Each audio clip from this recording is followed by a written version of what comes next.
تقوم فيها الجهة. إذا ما قامت الجهة بهذه الإجراءات أيضا من مجلس النواب أنا عليه أن يتساءل أو يسائل هالأشخاص أن ديوان الرقابة طلب تحقيق في هذا الموضوع، ماذا حدث في هذا الموضوع؟ نعم. بس بغيت أوضح. شكرا جزيلا. شكرا. أشكر سعادة رئيس ديوان الرقابة المالية والإدارية. كلمة الآن لسعادة النائب محمد الأحمد، وعذرا ما انتبهت على. بعطيك الدور شيخ ماجد. بسم الله الرحمن الرحيم، والصلاة والسلام على أشرف الخلق المرسلين محمد بن عبد الله وعلى آله وصحبه أجمعين. الأخ الرئيس، الأخوة الأعضاء، بصراحة النائب ما يعرف وين يبتدي أو ينتهي في هذه التقرير. هدفنا هذه المرة أن احنا نقوم بعمل بالفعل ندافع فيه عن المال العام، ونتعامل مع هذا التقرير بقدر كبير من المسؤولية. المواطن البحريني ينتظر من هذا المجلس أمور كثيرة، ومن ضمنها هناك ترقب لكيف سنتعامل مع هذا التقرير. اسمح لي الأخ الرئيس، هناك بعض النقاط المهمة التي أود أن أوضحها قبل الدخول في صلب الموضوع. أولا، هذه التقرير كله أجل لمدة أسبوعين لحضور السادة الوزراء. هناك وزيرين أوصى التقرير باستجوابهم ولم يحضروه من الوزراء، وهم الوزراء اللي كان بهم الأولى للحضور والاستماع إلى الملاحظات التي أغلب السادة النواب تكلموا عنها، وهي وزارة الصحة وطيران الخليج. فكان الأولى بهذين الوزيرين مع احترامي الشديد لهما أن يحرصوا على الحضور هذه الجلسة. هذه النقطة. النقطة الثانية، اللجنة المالية لما أوصت باستجواب وزيرين لم توصي اعتباطا أو توصي من عبث. هناك أمور قانونية ومالية طلعت عليها اللجنة وأدت إلى أن نوصي بالاستجواب لسببين رئيسيين. نحن نعلم أن الوزير غير مسائل عن منذ توليه الوزارة، ولكن هناك وزراء تم التجديد لهم في الوزارة الجديدة والمخالفات استمرت معهم، لذلك أوصت اللجنة باستجوابهم، وهم وزيرين: وزير الصحة ووزير المواصلات. هذه النقطة اللي أحب أوضحها.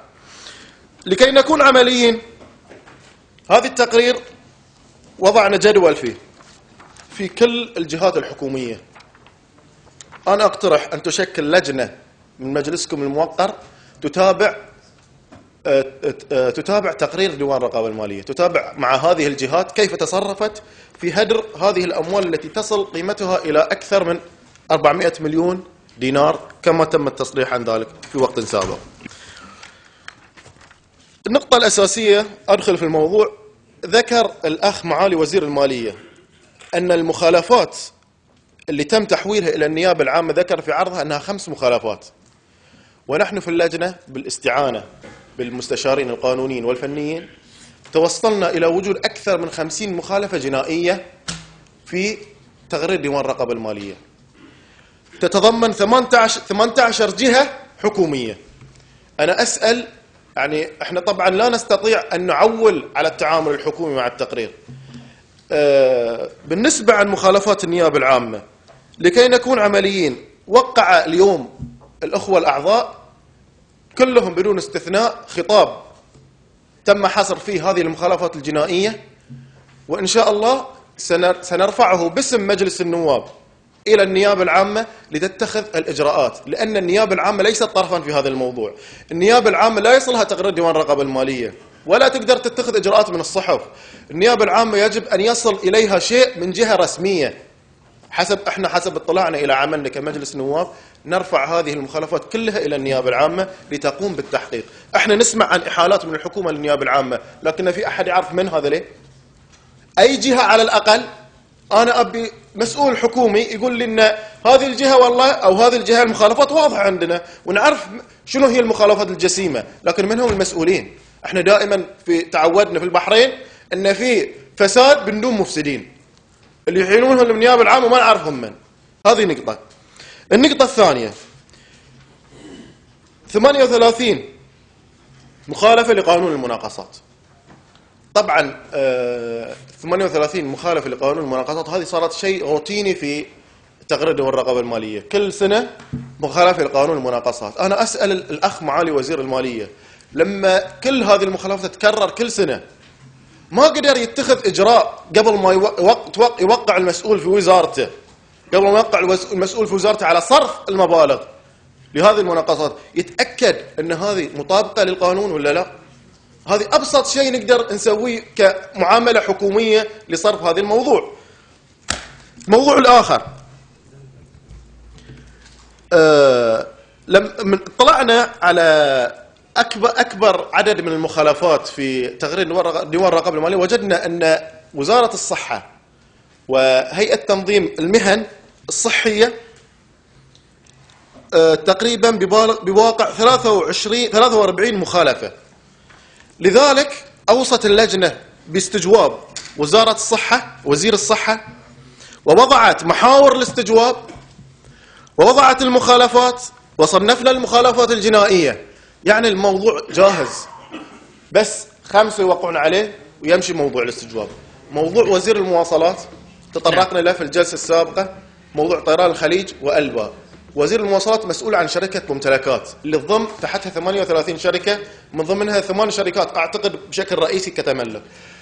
الموضوع أكبر إذا تسمح لي أواصل بس. تفضل. أكبر من موضوع طيران الخليج وأكبر من موضوع ألبا، موضوع يخص ممتلكات، فلذلك احنا نبي نشكل لجنة تحقيق للولوج أكثر في الموضوع.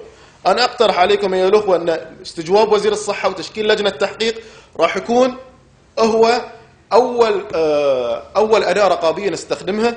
هذه الخطاب أتمنى منك الأخ الرئيس أن تقرأه مع قراءة توصيات الجلسة. هذه خطاب موقع من جميع السادة النواب لرفع المخالفات الجنائية.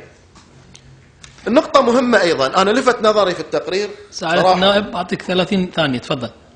يعني ما بطول إن شاء الله. إن شاء الله. لفت نظري، يعني عندي نقاط مهمة إذا تسمح لي بس أطلب وقت 2.5 دقيقة بس. لا لازم المجلس يصوت، بعطيك 30 الآن نص دقيقة. نعم. بعدين بإمكانك تطلب أنا لفت بعدين يعني تاخذ 5 دقائق. من قراءتي للتقرير الله يجزيك خير، من قراءتي للتقرير وجدت شيء يعني غريب جدا في كيفية التعامل مع المال العام. بصراحة يعني أنا أقول لسعادة الوزير عصام خلف الله يعينك على هيئة الثقافة اللي ضموها الآن لك. أنا أنصحك أن أول شيء تسويه تثقف القائمين على هذه الهيئة كيفية التعامل مع المال العام. تعطيهم دورة تفهمهم أن هذه مال عام، مو بعزبة خاصة يتعاملون معاها في المال العام. هذه أول نصيحة لي، نصيحة لك أوجهها. نعم. ثانيا، موضوع الدين العام تطرق له تقرير اللجنة، وهو موضوع مهم جدا. الدين العام أنا أوصيكم يا أخوان أن اللجنة المالية سترفع لكم في تقرير سحب، ترفع لكم قانون الدين العام اللي الآن احنا بنصوت على توصية بإقرار قانون للدين العام. قانون الدين العام هو راح يحل مشكلة كبيرة. المشكلة الآن أن الحكومة لها صلاحية في الاستدانة عن طريق البنك المركزي. لما يرتفع سقف الدين العام، البنك المركزي يقترض عن طريق سندات التنمية وأذونات الخزينة بشكل أو بآخر بدون علم المجلس وبدون الرجوع للمجلس. هذا القانون يا أخوان بكل بساطة يعطيكم صلاحية، أي قرض بتأخذ الحكومة بيجيكم تقول لكم ناخذه ولا لا وتأخذ موافقتكم. هذا راح يحل مشكلة الدين العام اللي وصلنا له لمرحلة خطيرة.